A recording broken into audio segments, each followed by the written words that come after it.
Alors, une question de Francis de Brie-Contrebert. Professeur, quel est votre prénom? Mon prénom, c'est professeur. Rollin, c'est mon nom. Professeur, c'est mon prénom. Bon, ben, on ne choisit pas, hein, on s'appelle comme on s'appelle. De ce point de vue, je dois dire que je n'aime pas à me plaindre. Je l'aime bien, ce nom. Donc, je vous dis ça parce que, à contrario, j'aurais détesté m'appeler John Clafouty. Je me suis fait pas mal de mauvais sang avec ça pendant des années, jusqu'à une période assez récente où j'ai réalisé qu'en réalité, ça ne me menaçait pas, franchement. Alors, une autre question, c'est une question de Sophie de Brie-Contrebert, une question de Julien. J'ai ici une question de Joseph. Je m'occupe du courrier des lecteurs, hein. Je trie le courrier du professeur. Depuis la nuit des temps, les gens sont chagrinés par plein de sujets qui rendent la vie poison parfois. Et parmi ces gens-là, il y a des gens qui ont le réflexe plus ou moins bon d'écrire au professeur. Et le professeur s'est toujours fait un devoir, enfin en tout cas depuis que je le connais moi, de répondre à tous les courriers. Ça n'amène rien de plus. Professeur, la biodiversité. Pour parler un peu crûment, les espèces menacées, il faut qu'elles se bougent le cul.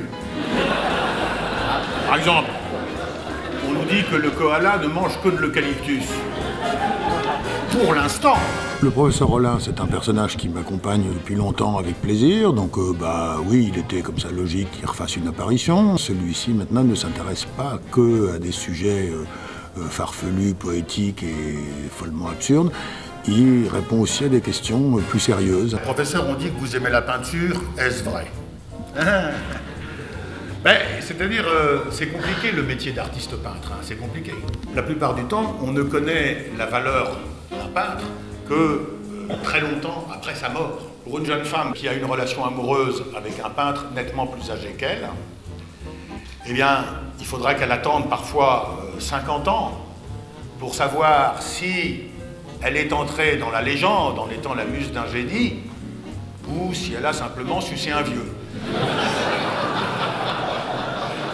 C'est ça qui est compliqué.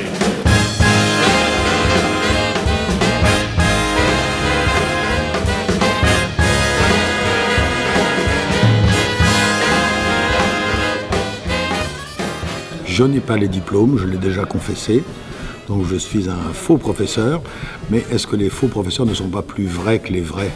Au bout du compte, c'est la question que je vous soumets.